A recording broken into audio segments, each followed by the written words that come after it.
All right, good morning, everyone. Thank you so much for joining us today to our webinar, The Rise of the Payvider.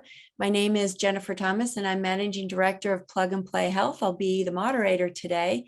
Let's get right to the agenda. Our panelists, I'll give a few opening remarks, and then we'll have our panel discussion until about halfway through the hour. Then you have the opportunity to hear from 3 of our accelerator startups working on improving patient care. So I would like to remind everyone that our summit will be in person this week. We're so incredibly excited to get back in person. We'll be in Sunnyvale in Silicon Valley from June 14th to 16th. We have about 250 startups that will be presenting across 17 verticals, and we'll have a lot of awesome keynotes and other events. So please do join us. We'll be reaching out to everybody who joins this webinar to give you a registration link so that you can get back in person with us. And we're so excited to have a great event in Summit. So just a reminder too for the Q&A in the chat. If you have a question, please put it in the Q&A box. But if you have just a general comment, I see a lot of people saying welcome and hello, and we're welcoming people from all over the globe. So please put that in the chat. All right, so let's get right to it. This webinar is part of our 12-week accelerator program. We have 12 selected startups that are right now engaging with mentors and VCs and experts, and of course our corporate partners. And we strive to bring you topics on these webinars that are current and relevant and relate to the startups that are in the accelerator. And you will get to hear from 3 of them today. So we chose this topic specifically because as we come out of the 2+ years of COVID, a lot is changing for the players in the healthcare industry. And this industry disruption has really created new opportunities for health systems and employers to rethink the structure of their partnerships with payers. So, as a matter of fact, Fierce Healthcare reports that 52% of health systems that they surveyed plan to enter into commercial employer-based risk contracts, part of this growing trend of providers seeking to have a greater role in the risk management and to diversify their risk-based strategies.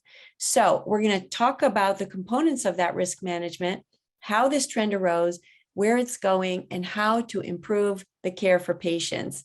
And I have 2 esteemed guests today who are going to join me, and we're going to have this robust conversation. So let's get right to it. Dr. Joan Zoltansky is Chief Health Officer of University Hospitals Health Systems. Welcome, Joan. Thank you. So good to have you. Great. And then Dr. Jonathan Slotkin is Chief Medical Officer of Contigo Health. He's also Associate Chief Medical Informatics Officer at Geisinger. So welcome to both of our panelists today. Thanks, Jennifer. All right, great. So I think I'm going to start with Dr. Zoltansky. So you were a keynote at our June Summit 2020, 2 years ago now, at the height of COVID. And you gave excellent foresight on how companies should operate during that chaotic time, which was not yet named a pandemic. So welcome back. It's so great to have you again. And I want to congratulate you also on your promotion from Chief Experience Officer to Chief Health Officer. I'm assuming that your past experience has really informed this new role. So can you tell us a bit about how you've recognized the changing needs of the hospital system, and especially why Payvider emerged? Sure. Well, thank you. And thank you for having me. It seems like a lifetime ago that we talked. A lot has happened since then. But I think that certainly my role in patient experience has informed this. And I think what I mean by that is when I focused on patient experience full time, a lot of the national conversation is what we talked about in our system, which was around this patient-centered care and empathy and that clinician communication, that bedside face-to-face communication, which is hugely important that we have to get right. But also when I talked with patients, their families, their loved ones, their caregivers, they were talking about the navigation of that experience, accessing our system. And that really was as important and many times even more important to them than that bedside experience. So that navigation and also the financial experience, the ability to just understand their bill, to understand if I had an MRI last year and it cost me $50, why is it costing me $5,000 on January 15th? So those types of experiences are hugely important. And I think really I saw in our system felt that we have our own health plan for our employees and their dependents. We have 30,000 employees and their loved ones on our health plan, that was really an opportunity for us to really provide that true patient experience of high quality clinical outcomes, but also really how can we optimize that navigation experience? How are we optimizing that for our employees, our most important asset, our employees and their loved ones? Right. And so you're working to really affect big systematic change there. And just a quick follow-up, you had to manage a lot of employee change during that time too. I'm assuming that had some impact as well. It wasn't just business as usual. No, certainly that was part of what we've always thought about, but I think even has come more to the fore is the retention of our employees and the attraction of the best employees, the best caregivers that we can for our patients, and feeling like we're doing the most we can for our caregivers, who are our most important asset in our system. Certainly the healthcare, the insurance that we provide for them as part of their compensation is hugely important to them. And so this was part of that strategy, is to really feel like we were really focused as a system on all of our patients, but really our caregivers as top of mind for us. Right. And Jennifer, real quick on that, as it relates to the associates, on the Geisinger side, and me and Jaewon Ryu and Karen Murphy wrote a little bit about this in HBR. The talent pool now for all of our systems for certain roles becomes international, right? But then again, we're competing now also for local talent that has international access for potential jobs. This has been a real interesting thing. And I think we're all also trying to rethink our physical plant. How much space is now needed for offices versus patient care, with such a significant part of the workforce, maybe permanently working from home. We at Geisinger in the mid-pandemic, we estimated up to 30% of people may permanently work from home at Geisinger. Wow, that is major. Yeah, so great. And Dr. Slotkin, it is really great to have you here with us today. And you mentioned your role at Geisinger, but you play many roles. You're CMO at Contigo. You're working with employers to reimagine their care for associates, as you indicated. At Geisinger, you're putting technology to use in patient care and clinical and research settings. And you're still a neurosurgeon. So you're looking at this from a lot of different angles. Can you tell us a bit about how your background led you to Contigo and kind of informed your view on the shift toward providers creating their own insurance plans and employers as well, increasingly moving toward the self-funded care? Yeah, thank you. I mean, I saw Joan told me she was on clinical service yesterday. So both Joan and I probably have a lot of deep thinking to do about the way we're spread, and the things that we do. But joking aside, Jennifer, thanks for having me. Joan, great to see you as always. And Jennifer, as you mentioned, I'm CMO at Contigo Health, which is one of Premier's companies. I'm also a neurosurgeon, still with the clinical practice at Geisinger. I serve as Associate Chief Medical Informatics Officer and Vice Chair of Neurosurgery. And it was a real journey where, got involved 10 years ago now in digital transformation at Geisinger. And the teams had increasing, success on behalf of our patients in some particularly high visibility projects, and, gradually got to get involved more and more on the informatics and innovation side with Karen Murphy, David Vaudry, Ben Homuth, and the team at Geisinger.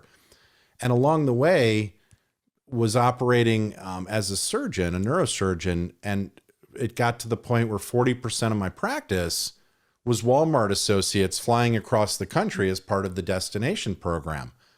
And so as that relationship deepened, and I think we'll talk more later, me and some folks at Walmart had a couple of papers in HBR where we described, the success of these programs on behalf of their associates. And when Premier a couple of years ago stood up, 2+ years ago now, this company really to create connections and form a network between the most innovative employers and health systems, I, joined as founding CMO and continue there. And what do we do at Contigo?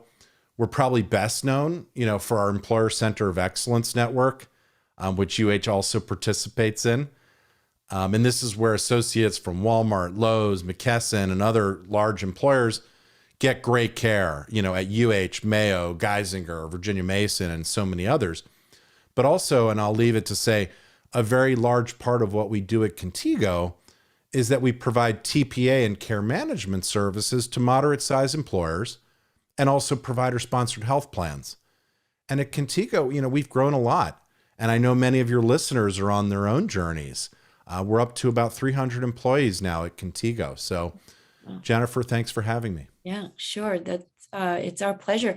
And you have a lot of a lot of providers who have joined as well, correct, Dr. Slock? Yeah, we have a lot of provider systems that participate both in our Center of Excellence programs, the ones that we're probably most known for, and also in our network. And one of the main three goals at Contigo is to get to true network. And I like to say, and we've written about capital N network, real connectivity between the health systems.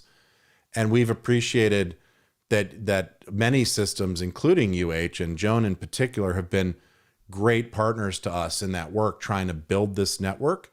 And we're hoping and working towards even increased capabilities that we'll have to get to true capital N network, in the time to come shortly. Great. Thank you. So let's back up a little bit and look at the bigger picture in healthcare. And Dr. Zoltansky, if you could take this on first, how did the concept of Payvider arise anyway? I think it really comes out of a challenge and a solution. I think the challenge is our healthcare system. We have a healthcare system that we've made a choice in our country that we are going to put together really a piecemeal healthcare system.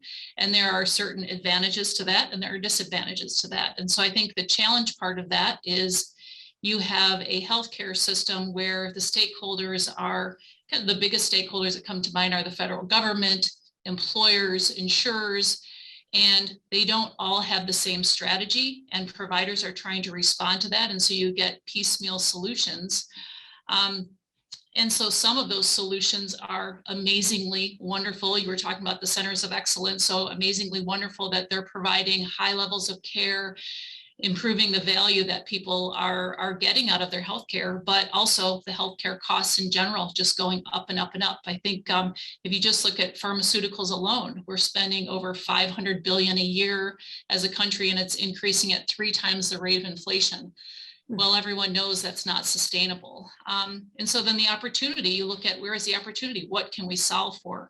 We're talking here about plans, employer-sponsored plans. 61% of Americans that are getting healthcare through their employers are on self-funded plans. And I think that's where we're looking at. This is an opportunity for these employers, for these self-funded plans to do something innovative, to do something unique. So it's really the challenge of a fragmented in many ways healthcare system, but there's opportunity as well. The problem with U.S. healthcare, that Joan, you hit this, and the startup, folks in your audience will appreciate this, is nothing less than its underlying business model. I mean, and when that's the problem, you got a problem, which is pay for volume. Is really continues to be the underlying model. And Rachel Reed and a group from Rand and Brigham had a great piece in JAMA Open Network a couple of weeks ago that folks should look at, where the number of providers in the United States that are paid solely on volume is an astronomically high number. I'm trying to think back to the paper, but more than 85%. And a tiny sliver of providers in the US are paid for value performance in any way. So we can build any of the great programs we want, and CMMI can dream up great things and try to, advance us in the right direction. But in terms of aligned incentives, if the providers providing the care are paid only on volume, The system's going to be perfectly designed to achieve exactly what it's achieving. Right, right. And we know the system is not going to change anytime soon. So these solutions have to emerge. Dr. Slocky, can you also then talk about why are employers increasingly self-funding healthcare? What do they need, or what are they trying to control? Yeah, and as Joan mentioned, anywhere from, depending on who you read, 49 to 60% of Americans get their health insurance coverage through their employer. And this is more Americans than have Medicare and Medicaid combined. And so what that means is that employers and all of us, the employees, we absorb a very large proportion of the GDP that gets spent on healthcare. So this means that employers and all of us, the employees, I think are really in the pole position to improve U.S. healthcare in partnership. And this is key, and I know we'll talk more later, with providers and provider systems, not as opponents. And here's some just quick data. We've seen marked increase in the number of large and medium-sized employers engaging in self-funding in the last 10 years.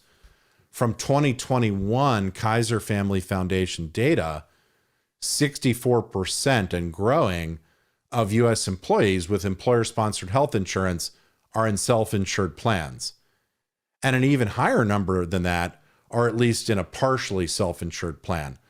So the best employers are working to control quality and the types of care that their associates receive. And I'll leave it to say that when conventional insurers take less and less risk, and they are taking less and less risk, right? The provider systems are shouldering the risk.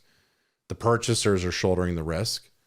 Well, what they become then is nothing more than croupiers in a casino, moving people's bets back and forth on the table. And when all you're doing is moving people's bets back and forth on the table, you're ripe for disintermediation. And that's exactly, what's happening and many of your members and, portfolio companies are doing. And I hear you saying that it's more than about just costs. Yeah, the best employers and many of the innovative ones, this is not even mostly about unit cost and unit cost reduction. If folks want to take a look, me and Lisa Woods from Walmart and Ruth Coleman had a 5-article series in HBR a couple years ago as part of the big idea describing this work. If you read it, you'll see it's not only not about unit cost. Oftentimes, the centers of excellence in similar programs, the unit cost is higher than conventional care. Because what we know and what we see is that it's the avoidance of inappropriate care, invasive, expensive treatments that people don't need. That's the biggest driver of the success of these programs on behalf of the associates of our companies and Walmart and others. And it's also, I'll leave it saying that it's about making sure patients, folks, associates do get the care they do need, right? Preventative care, screening care, needed procedures. And I think everybody listening to this knows well that the screening in the United States went to pot in the last, year and a half, 2 years. Colonoscopies, mammograms, dental visits, so many things we're all supposed to do that we're behind on. So this is not, one of the first charges Joan and I and others here is that these programs with employers are a race to the bottom. And we actually know they're not. We know what they pay us for this work. It's not a unit cost play. This is about giving the right care to the right patients at the right time. Yeah, great. Yeah, good. Let's talk a little bit about providers and the burden they have with the care. Dr. Zoltansky, you're now working toward this value-based system. We just heard about how many providers are maybe on the value-based system, but you're mandated to provide care in a way that proves value. So how has this mandate impacted the way that you changed up the model at UH or how you're responding?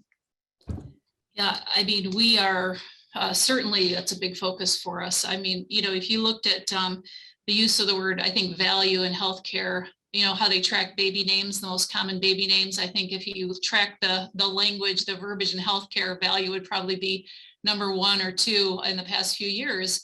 And the reason why is people are really focused on this. We're talking about systems today and employer-sponsored plans, they are also looking for value. We've been talking about it in systems, but they're also looking for value for the care. We are knee deep in that conversation, as we have been over the years, primary care and population health, and expanding that strategy, but also looking at, we know that despite our best efforts, people will still need episodic care. They'll still need knee replacements and joint replacements. And I think for your audience, I think it'd be good to spend a second, a little bit of time on those centers of excellence. Not everybody is familiar with those. We work with Contigo, with Dr. Slotkin here, to ensure that when we work with employers, when we provide those services to Walmart, that we are providing providing doctors to the employers who have the highest level of care, facilities that are measured, that have that highest level of care, the patient experience at that highest level, but also, I think, excitingly, that one bill experience, just that one cost experience. So that is really, those types of innovative programs are really the true patient experience, that highest level of care, and also that patient experience that goes with part of it. So we're working on that from certainly the population preventative care strategy, but also when you do need care, how are we rethinking that? Also in our system, that steerage of when do I go to the emergency room versus when do I go to the urgent care versus when do I go to the doctor's office, helping people navigate that to the best site of care. That's great. And then Dr. Slotkin, Dr. Zoltansky mentioned this sort of collaboration between an employer like Walmart and University Hospital. Why is this collaboration so important at this point? Yeah, thanks. We see some employers, not many, and some business groups on health and similar, that really seem to view providers as the opponent, almost like an enemy to be reckoned with. And we think this is a very big mistake. First of all, and your listeners know this, that nearly every provider gets out of bed in the morning and wants to do right by patients. Yeah, they might not always have the best tools. They might not always have the best data, but they do want to do right by patients. But look, more importantly, as the rubber meets the road, care in the end is going to pretty much always be transacted by providers, or absolutely, at least through digital tools that some of your companies will create that interface providers and with providers across the continuum of care. So what we think is that any entrant, whether it be an employer, a digital solution, or a payer, that views and treats providers as opponents is very misguided at best. And the providers and provider systems have been declared dead to rights dozens of times in the last 30 years, yet they rise like a phoenix. Well, big tech and big retail, some of their efforts are in Gen 4, Gen 3, Gen 4. The provider systems continue moving along. So we feel strongly and have seen that the very best solutions come when the innovative employers and health systems and digital solutions work together, to find these solutions. And have you noticed that the relationship is actually improving so that you don't get that sense that the providers are the enemy? I think it's improving in fits and starts and in pockets. Some of the largest and most leading employers like Amazon, like McKesson, like Lowe's, like, so many I could name, that though they're moving the space forward. And I do think that the big middle, views providers as partners probably, but there is this minority, including some business group on health, that when you read what they write and see what they do, it really seems that providers and provider systems are opponents. And I think that that's the wrong strategy. And I think a lot of us think that. Okay, great. You also see some of the larger employers understanding that need to navigate and to work closely with the provider space. You see them hiring chief medical officers, for their company that are focused on their health plan, on their health insurance. So not necessarily on the occupational side, but on the health insurance side, to help understand how to navigate that world. And I think, when you think about the provision of care, there is the payer, there's the provider, and there's the patient. And if you don't engage all three, you will not get any solution that is sustainable or scalable. Thank you. That's a great information. So then let's talk for a minute about the role that payers play. And I'll ask Dr. Zoltansky to start. I know that we talked about the burden of care lying on the provider, but if you could just comment on what role payers play in this sort of ecosystem.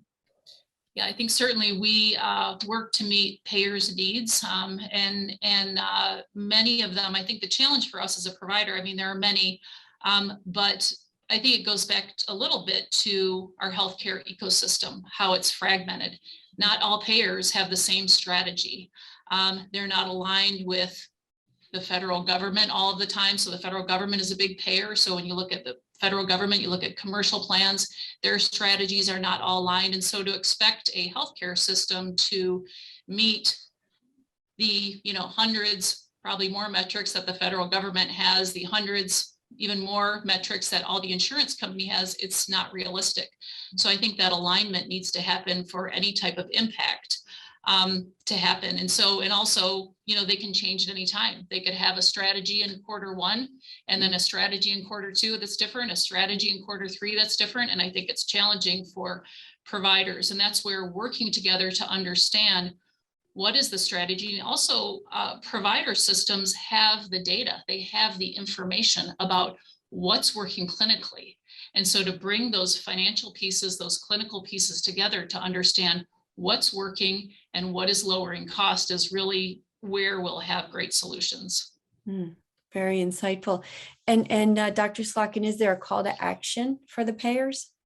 Yeah, the call to action for the payers in my mind is that to come up with novel products and payment mechanisms that are in line with where employer purchasers are moving.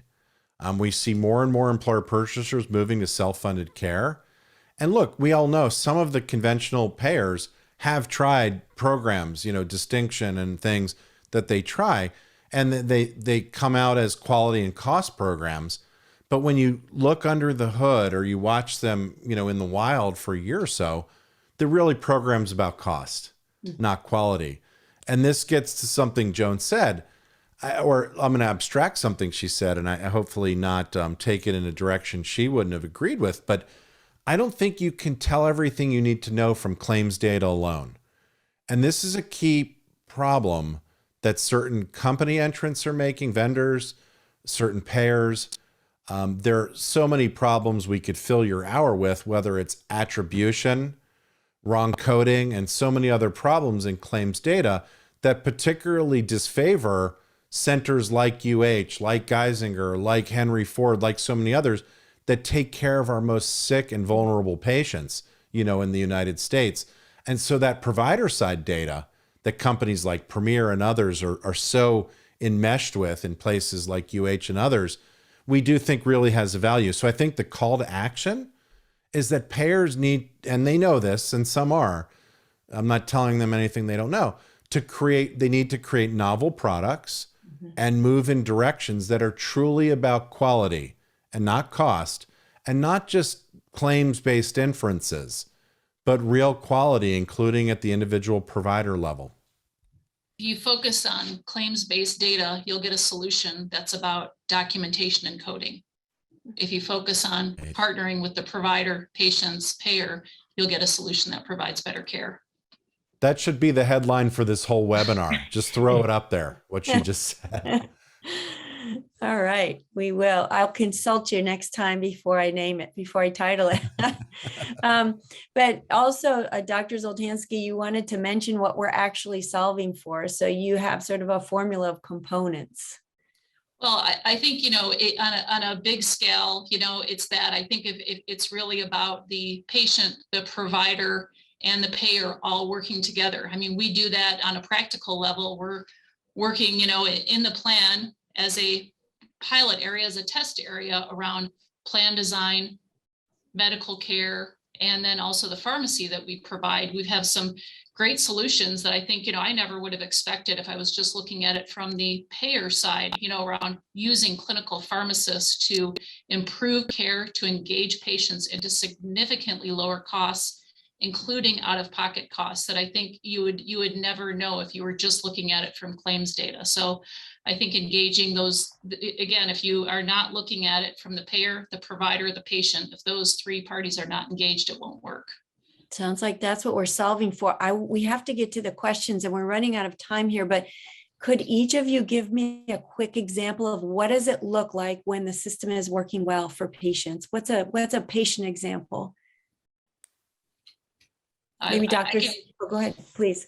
I'll just briefly mention again that just talked a second ago about the clinical pharmacists. We piloted clinical pharmacists in our plan, and it has been honestly the most exciting thing that I have worked on in an administrative sense, because patients love it, providers love it, and we love it as the payer because it is engaging patients, providing better care, and lowering costs. So that is just one example where it's really that holy grail. It's all three parties together that are winning. Got it. Dr. Zlatkin. Yeah, I'll never forget, and me and Lisa Woods and Ruth Coleman wrote about this in one of our HBR pieces, a patient who was told by a home provider that he needed spine surgery on his neck, and then was seen at one of our centers, and upon a good exam, he was found to actually have tremor and rigidity, and his neck just had run-of-the-mill degenerative arthritis. So the providers know where this is going. We pulled in a neurologist, and sure enough, the gentleman had Parkinson's disease. And the last thing he needed was spine surgery. And what he ended up getting then was what he needed, which was treatment for Parkinson's. And that's just one example of the way that these programs, can work. Got it. I think you just answered one of our questions, which was, how are you prioritizing member engagement with your business model and strategy to promote the right care at the right place at the right time? And that would be a perfect example of it. Excellent. Awesome. Let me get to the questions, if you don't mind, because we have a number of them, and this has been such an engaging conversation. We could go on for longer, but we want to give time to the startups. Are there any thoughts about remote healthcare via tech and compliance? Was the last part was about compliance, you said? Yes. Thoughts Sure, about remote healthcare via tech and compliance. I mean, I'll take a stab. I mean, I think pre-COVID, if you were using tech to deliver healthcare as a provider system or digital solution, the patients may have thought like, wow, does this provider care about me? They're using tech to interface with me instead of, in person. Mm-hmm. And what I think the biggest thing that the pandemic did in that realm was, now it's, this provider group really cares about me and they want to connect with me over digital. And there's also the piece of the expectation chasm mm-hmm. that I think is really important, and many of your companies know about, which is patients and consumers' best digital experience anywhere, Apple, Disney, whatever, it informs their expectations everywhere. So then they expect provider systems, and I understand why they do, to have a digital experience like Apple, to have a digital experience. Because look, it's the same cell phone they use to interact with Apple and Disney and FedEx and whoever. And that has raised the bar for what provider and provider systems need to do in the digital realm. And so many of your companies, I think are going to help us along that journey to do better. Great. We got actually a question that is targeted toward that, Dr. Zoltansky. How does UH evaluate new tech to determine the value it provides to patients? What is the typical pilot timeline after new solutions have been sourced and stuff? I'm sure that the answer to the last piece is it depends, but maybe if you can take on the first half of it. Sure. So we have an innovation team that helps us throughout the system look at that. And I think, what we're talking about a lot, and I know from the health plan side, what I'm talking about a lot is we have these solutions which we utilize and now we cover at zero costs around virtual urgent care and all these types of things. But I would love to see digital solutions that are going beyond the provider that show impact. And I'm thinking of, a conversation that we're having actively, which is around mental health. Even if you can provide me with a digital solution for mental health that leads to a provider, I don't have providers to fill those slots. There's such a demand for mental health from psychologists, psychiatrists, but what are the digital solutions that can provide value, that are providing outcomes that work, that are beyond the provider. So I think, we're looking at it from what is the technology, but also what is the solution on the end. And I think that's certainly mental health is one that every payer, every provider is top of mind. I think in the weeks and months to come, we're going to see increasing media and scrutiny of entrants that are perceived or are really their focus is just moving meds in the mental health space and filling prescriptions for people or pushing meds on people. So this is going to be about the whole care of the patient, to include cognitive behavioral therapy and so many other important things. And I think appropriately, all of us are going to keep scrutinizing entrants, whether it's provider systems or digital solutions or anyone in between, that seem to be a pill first only, perspective. I think that's going to get increasing momentum here in the time to come. Good. And there was an early question that asked about quality and cost being two sides of the same coin. What about prems and proms to compete on longitudinal population health outcomes? Are you seeing self-insured employer plans doing more of this? If proms, I think patient-reported outcome measures folks are talking about there, that's an A+ question. So thank you to whoever said that, and shoot me a message. I'd love to talk to you more. We all know back to 2012 or 13, Tom Lee, Michael Porter, the outcomes that really matter to patients. We're all still not measuring that well enough. The employers are aware of this area, the best ones are, and are looking and thinking about it very carefully. So whatever solutions we're bringing or your listeners are making, now, of course, number one, they're going to try to avoid contributing to the fragmentation and point solution problem. That, I think, would be the call to action, number one. But number two is have a great way to measure the outcomes that really matter to patients in the things that you're doing. Got it. Great. Yeah. There's so many. Oh, go ahead, please, Dr. I would just echo that. I was going to say the same thing about the measurement piece at the end. And the reason why this is so important is, of course, providing that high level of care, but also employers, we're one of them, want to use their plans, their health insurance plans, as a competitive advantage. So that's why those patient-reported outcomes are so important. Those are their employees, those are their members. Got it. There are so many good questions, and we're at time, unfortunately, because we have to give the startup some good airtime too. But Dr. Slotkin and Dr. Zoltansky, it's been such a pleasure. If you're so inclined to answer maybe some of the questions in the Q&A and feel like you could take a stab at it, please do. For those of you that didn't get your questions answered, we're really, we apologize. There's a great one on Medicaid as well, but this has been a pleasure. I so appreciate your time and how informative this was and engaging. Thank you so much. Thank you. Thank you, Jennifer. Thanks, John. Thanks to the Plug and Play audience. Thank you. All right. Thanks, everyone. Now I'm going to pass it over to Ava Ascari, our Senior Program Manager. Hi, everybody, and thank you so much again to our panelists. That was such an awesome discussion. Lots of great takeaways and insights there. So thank you all again. So let's get started on our startup presentations. We have 3 really great startups we're super excited to showcase for you all today.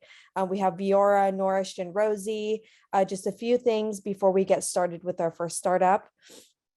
Each startup is going to pitch for about 4 minutes, followed by a 2-minute Q&A.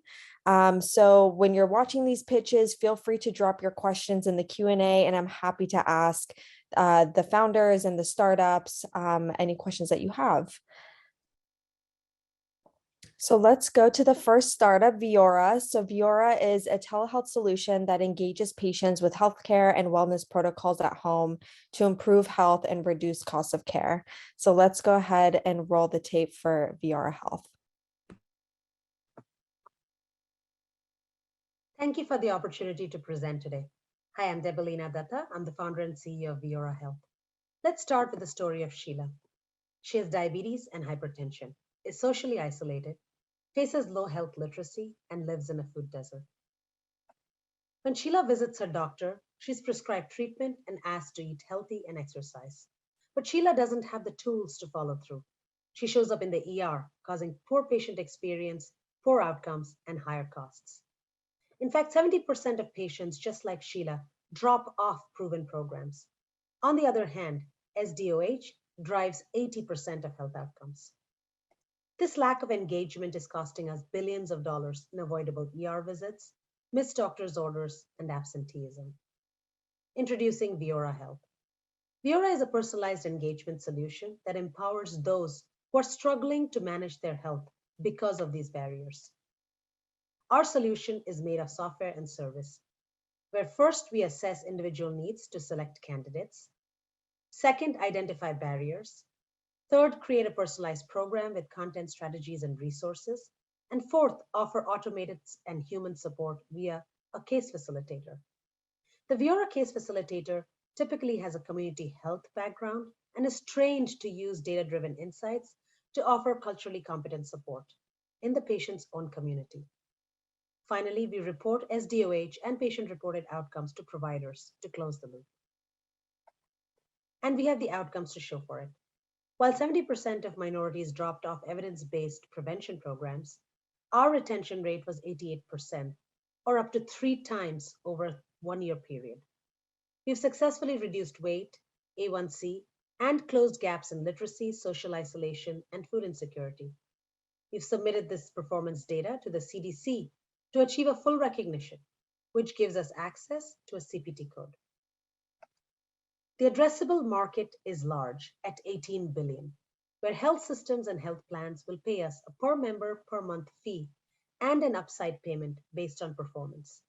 Viora's solution complements existing healthcare workflows to engage patients with high social needs and high costs, to improve quality, access to care, and reduce costs. We have a diverse team. I'm a 2-time entrepreneur with 20 years of operator experience, and I've commercialized my prior startup to 300 accounts nationwide. My partner, John, has over 10 years of experience in machine learning, and we met at Penn as grad students. Charlie is our CTO, who's a serial entrepreneur with exits in EHR and AI-based startups. Angel is a certified community health educator with a master's in public health, and Suresh is our lead developer. And we have stellar advisors who are healthcare veterans with clinical, population health, and SDOH expertise, and C-suite executives with past exits. We have a clear plan to go to market with credible backers. We have $500,000 in funding to refine and scale our proof of concepts in 2022. Recently, we were competitively selected by Anchor Health Systems, VCU Health, and Hartford Health, with access to their decision makers to refine and scope pilots. We are looking to raise $2 million this summer to hire and build our product to enterprise level to secure and execute 2 MOUs in 2023. We are actively looking to discuss corporate partners and investors to build out our pipeline and fundraise to grow. Please contact me on my email, deb@viorahealth.com. Thank you. Wonderful. Debalina, do we have you on the line?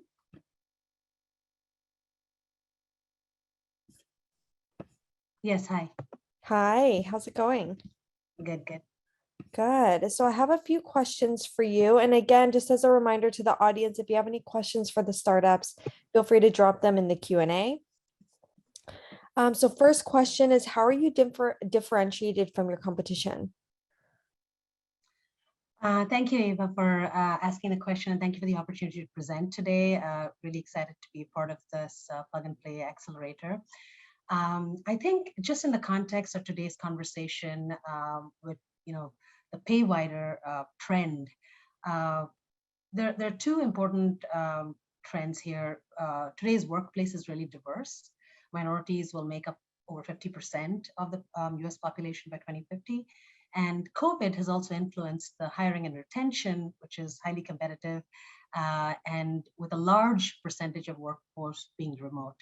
And so given this context, our solution is very well differentiated in that we are not only equipped to help facilitate employees' access to resources in order to really close some of these social and behavioral challenges that are keeping them from managing their health at home.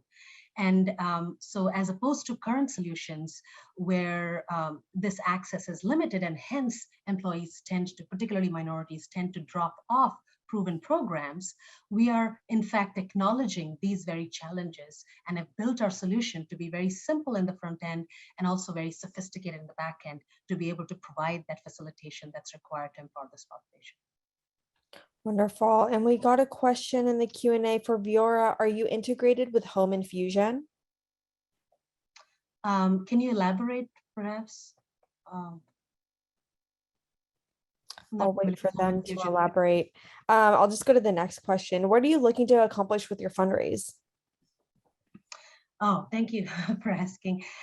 So with our current funding and just, from the likes of American Heart Association and J&J, we are using our technology to really create efficiencies to serve this underserved population. In our next phase, we are looking to raise about $2 million this summer in order to hire, to build out our product further. And this is with the objective of executing 2 MOUs in 2023 with the partners that we have in our pipeline. Wonderful. Thank you, Debelina. That's all the time we have for questions. We really appreciate it. To anyone in the audience that would like to connect with Viora Health, if you're interested in learning more or connecting with Debelina, feel free to answer the poll that popped up on your screen. Great, let's go to the next startup. So next up, we have NourishedRX. NourishedRX is a healthcare services that provides nutritious meals and social connectivity to health plan members. So let's welcome Nourished. Good afternoon. This is Jeff Hancock. I am the Chief Growth Officer here at NourishedRX, and I appreciate y'all's time and attention to talk a little bit about food as medicine. Our mission is to help address 2 of the most substantial gaps in food as medicine, and that is 1, access to the healthiest and best food for your body, and 2, the knowledge about what food you should or should not be eating based on the condition and risk that you present. If you have heart failure, what food should you be eating? If you're a pregnant mother, what food should you be eating? We are here, and our team is here to bring access to the food that you should be eating, and then a knowledge around that food to help you day to day. We do this in a very unique way. We are not a food as medicine solution that is for the masses. We are a food as medicine solution for the individual. So we take a lot of time and care and with a lot of empathy, connect with that individual at the very beginning of our program, to understand their history, understand their cultural preferences, understand what's going on in their home, what is in their kitchen today. Do they have a stove? Do they have a microwave? What is the environment like for that individual as it pertains to food? And then we talk with them about their condition, understand the history of that condition, understand where they're coming to us from related to cultural history, what is the food that they are accustomed to eating, and how can we shape that and format that to best meet the condition that they're dealing with at that given time. We do focus on the vulnerable populations. So we are highly attuned to BIPOC populations that don't have access to the kinds of food to help with their condition the most. So we kind of encircle that population and create a food ecosystem within a local community, as well as our national footprint that we have from a national provider perspective of food, and then wrap that around a support model that includes our wellness associates, that includes registered dietitians that are there for that member and that individual to really affect dietary change in day to day. We do go beyond dietary health. We don't look at just the food. We use food as a Trojan horse to get in the door, But then we're constantly asking them questions. We have weekly touch points with all of our individuals to make sure not only they're getting the right food that they need, but also that we understand what's going on in the home. What do they have? Transportation needs, housing needs? Are they dealing with loneliness? They just need somebody to talk to. We use food as the entry point into all of those conversations. Our two main solutions to unlock the power of this food for the individual is our comprehensive nutrition program. It's a fairly intensive 6 to 12 month intervention. We go very deep on personalization. As I mentioned earlier, we've created this ecosystem of food vendors, whether they're national food partners to deliver prepared meals or meal kits or grocery and produce bundles. And then when we have a concentration of individuals in a community, we go into the community and create those local relationships, whether it's with a grocery store chain, perhaps it's with a local food vendor, perhaps it's with a farmer coalition, like we've done in communities like Chicago or Minneapolis or Detroit or Indianapolis. We want to bring that local community to the door, local food community to the door of that individual. And then finally, we have a lighter version of that, which we call the Healthy Dose Delivered. I'm running out of time, so I appreciate your time and really look forward to speaking with you all soon. Thank you. Wonderful. Hi, Jeff. Do we have you on the line? Yes, I am here. Hi. How you doing, Ava? Good. How are you? Doing good. Great. So we have some questions here for you. What does a typical food journey look like? Great question. I think we do a lot of analysis up front and connecting with the individual to understand kind of where they are in their food journey as a whole as it relates to their disease. But a typical food journey would start with prepared meals. Those could be fresh or frozen, depending upon the preference of the individual, as well as the freezer versus refrigerator versus shelf space that they have in their home. Moving them, working with the registered dietitian to kind of move them to meal kits. They get a little bit more comfortable with the food that they're preparing. Then moving them to grocery and produce boxes, pantry items, so that they can begin cooking under the guidance of our staff and looking at different meal maps and food preparation guidance that we can give them. And then eventually, we've ideally taught them to fish, and we're giving them grocery buying guidance and connecting them with different programs in their community that like SNAP from a national level or local community level with the food pantries and such to really enable them to enact the dietary change that we've helped create. Yeah. Wonderful. We got a question in the Q&A. Love your personalized approach and local economy approach. What is your evidence base for food as preventative or curative medicine? Do you partner with nutritionfacts.org maybe? We don't do much, or I haven't heard that we've done much with Nutrition Facts in the past.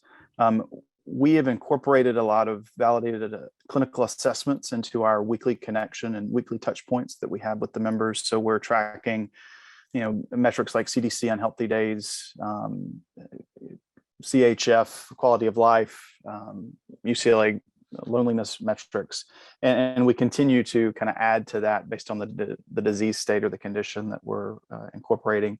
We're just now finishing 2 longitudinal studies with 2 major health plans, and we'll be doing claims cost analysis in Q2 and Q3. So we'll have more kind of really applicable data as it relates to changes in A1C, changes in blood pressure, changes in claim costs that the health plan and the provider have been helping us track. So we'll have more a little later this year. Wonderful. Well, thank you, Jeff. That's all the time we have for questions. I see another question in the Q&A if you wanted to stay. Yeah, absolutely. Type that in. With that, I'm going to move on to the next startup. Really appreciate it. So up next, we have Rosy. So Rosy creates solutions that empower women on their journey to sexual wellness. So let's welcome Lindsay from Rosy. Hello, I'm Dr. Lindsay Harper, founder and CEO of Rosy. Rosy just changed my sex life and my marriage. At Rosy, we get feedback like this every day from women across the country, including cancer survivors, new moms, women in menopause, survivors of sexual trauma, and women who have been desperately searching to get the spark back in their sex lives. As it turns out, women care about sex too. In fact, 43% of women have a sexual concern, but in sharp contrast to the options for men, very few resources exist to solve our sexual health problems. As an OBGYN, women would come to me every single day with these problems, but sadly, most physicians don't get the training we need to help our patients with these issues, but are instead taught to tell them to drink a glass of wine or go on vacation. We would never say these things to men with sexual health problems, and I would never say these things to my patients. That's why, together with my all-star team, we created Rosy to empower the 1.9 billion women in the world with sexual health problems with evidence-based interventions to solve their sexual health needs. Rosy believes that women's sexual health, like all areas of health, should be addressed in a holistic manner, meeting women exactly where they are in their busy lives. Our first product, a convenient and private mobile platform, represents this multidisciplinary approach, providing unprecedented access to expert-created education, support, and health improvement through behavior change. You can think of Rosy as the Noom for women's sexual health.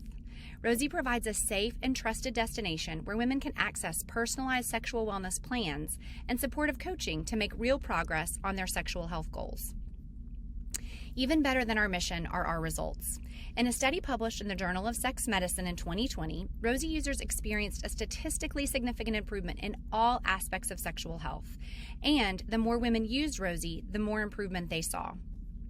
Our approachable platform and expert credibility have been the key to our go-to-market strategy. Rosy currently boasts now more than 4,000 doctors and therapists, including more than 6% of OBGYNs, who now recommend Rosy as the first line to their patients with sexual health problems.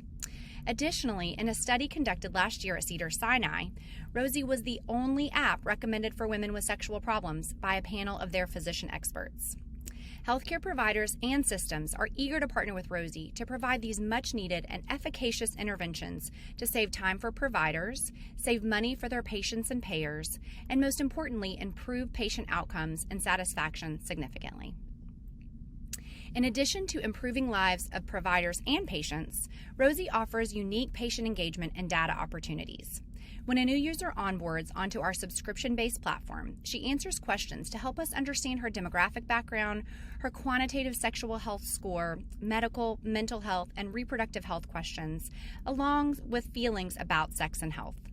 These data points give us the information we need to create an extremely personalized journey for each of our users. Rosy's data and patient engagement opportunities are unsurpassed and offer a promising future for women and women's health. At Rosy, we have over 30 expert content contributors, including physicians, psychologists, pelvic floor physical therapists, oncologists, infertility experts, trauma therapists, and more. The team you see here leads clinical decision-making for Rosy and ensures that Rosy is always evidence-based and filling gaps for real women and their health needs. At Rosy, we are building the future of women's sexual health, one that is shame-free, accessible, community-based, and yields a lifetime of fulfilling relationships, while simultaneously improving engagement, value for time spent, outcomes for providers and systems.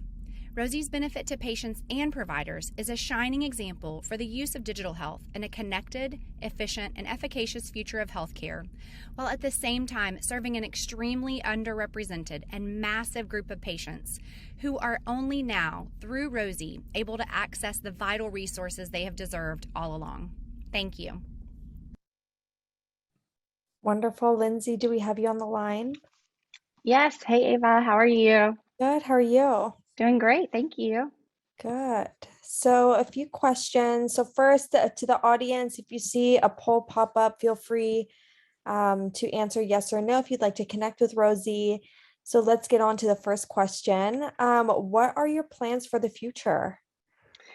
So we have so many plans, as all startups do, for the future, but we are super excited to really elevate the conversation around women's sexual health. As I mentioned, there's so much going on for men's sexual health, both on the payer side and also on the innovation side. And we're really excited to lead the way for women's sexual health.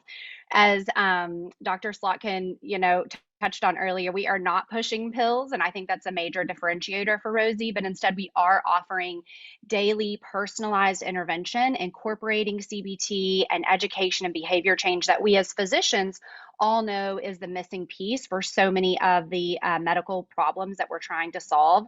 And we're instituting that with, shown efficacy already in the market. So we're really excited not only to be, solving problems for those patients, but also for the many OBGYNs who hear these, struggles every day, but are unarmed with the resources that they need to solve these problems. So really addressing both of those markets, as well as improving not only the sexual health outcomes, but the mental health outcomes for all of our users who are involved. So elevating that conversation, in a really meaningful way is definitely our main goal for the future. Wonderful. And next question here is, what are you looking for in potential partnership opportunities?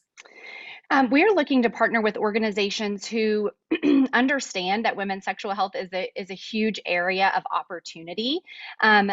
43% of women, as I mentioned, are struggling with a sexual health problem, and there is zero conversation about this in our healthcare system today.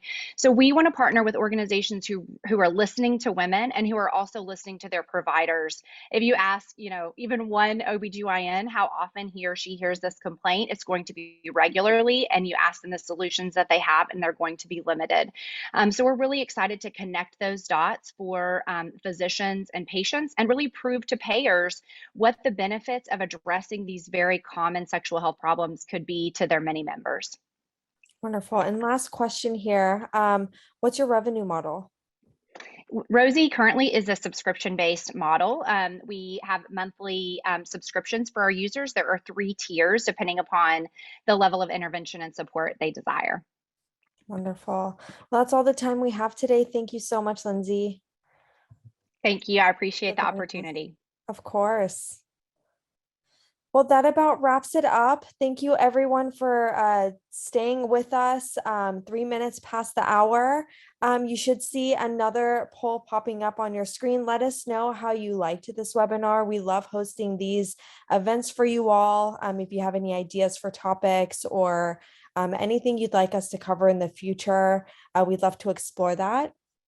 Feel free to fill out the webinar survey that popped up on your screen.